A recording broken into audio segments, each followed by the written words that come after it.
from Kevin Hassett, the Director of National Economic Council of the US.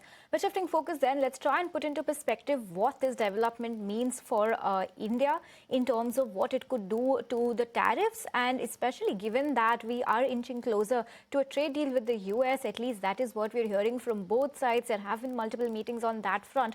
What happens to that if this bill does get passed? We've got Mr. Jayant Dasgupta, former ambassador and representative of India at WTO, and Mr. Manoj Joshi, foreign policy expert and distinguished fellow at ORF New Delhi, joining us on the show. Gentlemen, thank you so much for your time and good to be speaking with you today. Mr. Dasgupta, let's begin with you. How are you reading into this development? And while this is more to do with Russia, and this is also a target on China, India is also going to get caught in this crossfire.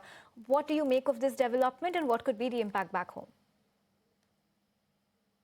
This bill had been, if I'm not wrong, it had been introduced in the Senate way back in 2025, around July or so. And it had been, sort of sleeping there. But after the sudden death of Senator Lindsey Graham, it has again got a life of its own now, it seems. And the Democrats have also voted in large numbers, as the verdict of 86-11 suggests. Though there are two senators, Senator Paul Rand and Wyden, who of the Democratic Party, who have opposed this, saying that this will tilt the balance in favor of countries which are not very, friendly with the US.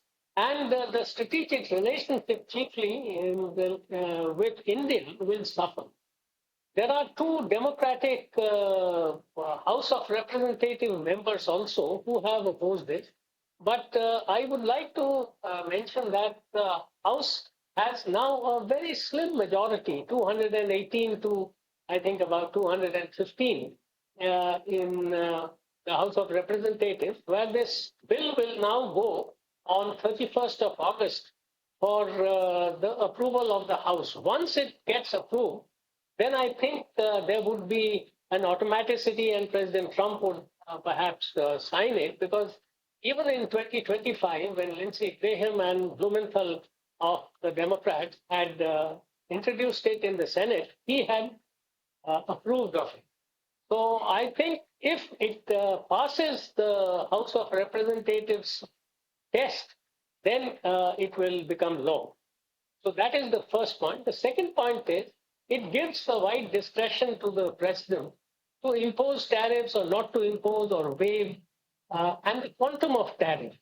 And as was mentioned, below 15%, if the natural gas imports from Russia are below 15%. It doesn't mention oil, to my mind.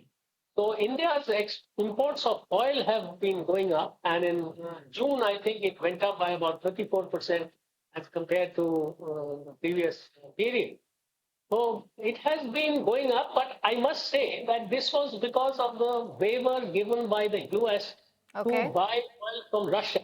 Now, if the situation changes, and I don't think it will have a retrospective effect, it will perhaps prospectively. So India can then change its buying destinations from Russia to reduce it below 15% or below 15 level. And of course, this will be used as a leverage by the US against bilateral trade deals. Right. Understood. It's a point taken over there, and we'll be probing slightly more into what India's next action here could be. Before that, I also want to bring in Mr. Joshi into this discussion. Mr. Joshi, hi. Give us your view on what this does to the ongoing talks between the India and the US. Does this threat of 100% tariff derail those talks altogether? Where would we stand? Well, this is a kind of a gun being held on India's head. And repeatedly, this has been happening. We have a gun held on our head with regard to the CAATSA, the Countering American Adversaries Through Sanctions Act. There is an issue of the waiver on Indian activity in Chabahar in Iran. And now comes this act. Now, of course, the president has the right, broad discretionary authority to modify, delay, and waive tariffs. But the fact of the matter is that there is a gun on India's head. So, in this context, what I'd like to ask is what is the value of this trade deal that we are negotiating? If we are negotiating a trade deal and then you have all these uh, American laws whereby which you can impose all kinds of tariffs on India, I don't see what the value of that is. This is the big issue which we must confront the Americans, saying you can't you can't hold a gun to our head and negotiate with us, and that is hardly the behavior of a friend. Okay, understood. This is something that, gives a lot of food for thought, something to think about. Mr. Dasgupta, you were saying that India could perhaps or may have to be forced into changing its buying patterns. Now, basis latest data, about 40% of India's oil comes from Russia, and because of the relationship we have with them, we're buying it at a significant discount to where it's trading globally. What happens on that front? Because earlier too, there have been probes and there have been prods from the US trying to take India away from Russian buying, but India has not changed course so far. Do you believe this is a trigger big enough for India to try and reconsider its buying patterns? Reduced its purchases very, very drastically after the US sanctions in November. But then, after the Gulf War broke out, the Americans themselves gave a waiver for purchase of Russian oil. And that is why the Indian imports have gone up very significantly in the past 2-3 months. Now, again, if there is a sanction and it puts in jeopardy India's exports and other relationship with the US, I think India will be forced to reconsider. So, one of the options, if this war between the US and Iran continues, and the Strait of Hormuz is not open to traffic, then India will be forced to buy from other countries. India is at the moment buying from about 40 other countries. So India will be forced to buy from, let's say, the US in larger quantities, from South America, from many countries of Africa. So that option, of course, it would be more expensive, and the costs will have to be borne by India. So that is one thing. The second point is that if this war between the US and Iran, let's say, ends in another 15 days or so, and before the 31st of August, and then the Strait of Hormuz again is navigable, then the problem gets reduced in magnitude, because then we can still go ahead and buy from the Gulf. So all these things are there. But I share the sentiment of Professor Manoj Joshi that apart from this bill, which is pending the approval of the House of Representatives, the US can always initiate, at the president's discretion, Section 301 proceedings on fresh grounds. And it can impose tariffs as much as it wants to. There is no limit to a Section 301 proceeding tariff. So negotiating a bilateral trade deal with such uncertainty that the US can always invoke its domestic laws to impose tariff, that I think really puts a huge question mark on the wisdom of negotiating such an agreement with the US, unless the US gives a guarantee that it will not use any such legal provision contained in its domestic laws to impose tariff. Right, and we'll be watching out for that as well, Mr. Dasgupta. But Mr. Joshi, what does this do to India's import bill?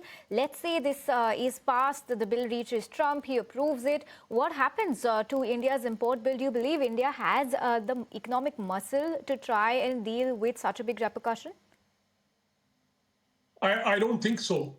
Okay. I don't think we have that kind of a muscle. It's all right, China can do it, but China will not. China will use muscle from elsewhere, meaning what China did last year with strategic minerals. We just do not have any card like that, whereby which we can also threaten the United States. So the issue is very simply, and that is what happened with Iran. We were forced to stop buying oil from Iran. Then it came to Russia. Slowly, the pressure was tightening on us. And then again, the Americans loosened the pressure. Now again, they are trying to tighten the pressure on the Russian front. And my own feeling is that India will simply cave in. I don't think we have many options. And as Mr. Dasgupta pointed out, we can buy oil from the US. US is the biggest producer of oil.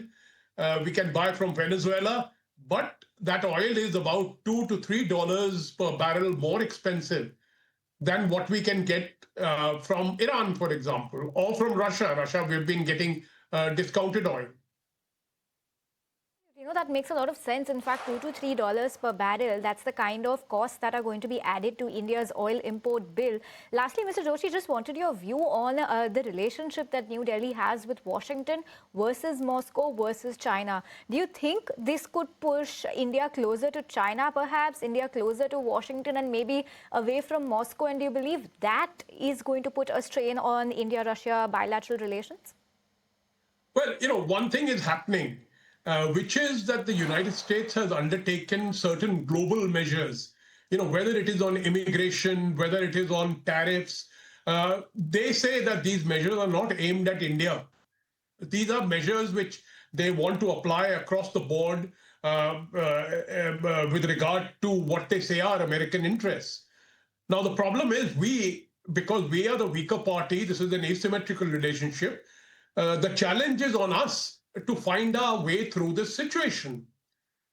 The point is the US has made it clear they're not going to do anything special to oblige us. Meaning all this business of most favor, being a friend of the US and all that does not matter at all. Basically, the challenge is on us. We have to be able to align ourselves with US interests to the best of our ability. If you don't do that, you don't have too many options because, with China, we do have an adversarial relationship. I don't think there is a limit to the extent to which we can get closer to China. And as far as Russia is concerned, Russia is involved. Russia simply lacks that kind of heft that the United States has. The United States has financial resources, technology, which is something which India wants, which is good for India, which is useful for India. But the problem is that the US policy currently is something which is undergoing major change. And they've made it very clear that there's no special treatment will be offered to India. Understood, and we are going to be watching out for all of this. Mr. Dasgupta, Mr. Joshi, thank you so much for your time. Really appreciate you taking your time out on a weekend and interacting with us with your views.